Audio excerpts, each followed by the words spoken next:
లెక్క ఎట్లాగా క్రిందటిసారి వేయలేదు కదా 2029లో వాళ్ళు పద్దాక అదే మాట అనేది 2019లో మాకేయలేదు కదా.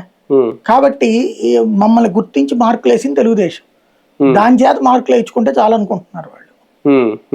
అంటే వీళ్ళలో ఒక రకంగా ఇది తిరుగుబాటు అనడానికి లేదేమో, ఒకవేళ బాబు గారు మీరన్నట్టు చెప్తే లేదు, ప్రశ్నించే స్థాయికి ఏమన్నా వచ్చారా, మాది మాకు కావాలని అడిగే స్థాయికి ఎవరు ప్రశ్నించేది ఏం లేదు. బార్గెనింగ్ అడిగేటప్పుడు ఎట్లా ఉండాలి, నాకు ఎంత పర్సంటేజ్ కావాలి, అవును ఇదిగో నాకు ఈ ఊళ్ళల్లో మా జనసేన బలంగా ఉంది ఆ మాట చెప్పానండి మీటింగ్లో. నేను చెప్పా మొన్న, విజయవాడలో స్ట్రాంగ్, గోదావరి జిల్లాలో స్ట్రాంగ్, ఏలూరులో స్ట్రాంగ్ గానే ఉంటారు, 30% పైనే ఉంటారు వాళ్ళు.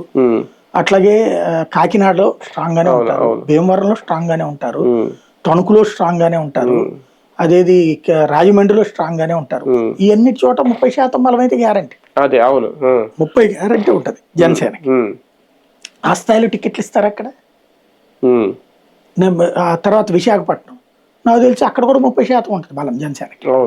విశాఖపట్నము విజయవాడలో అయితే 50-60% ఉంటుంది బలం, ఎందుకంటే ప్రత్యక్షంగా చూసాం మనం లాస్ట్ ఇది ప్రజారాజ్యం. అట్లాగే గుంటూరులో 30% గ్యారంటీ ఉంటారు వీళ్ళకి బలం, ప్రకాశం జిల్లాలో 20% ఉండొచ్చు, తిరుపతిలో మళ్ళీ వీళ్ళకి 30-40% ఉంటుంది బలం. అట్లాగా లెక్క చూసుకోవాలి వీళ్ళు ముందు ఏ డివిజన్కి ఎవరెవరు మనోళ్ళు స్ట్రాంగ్. ఇందులో స్ట్రాంగ్ వాళ్ళని గ్రీన్ మార్క్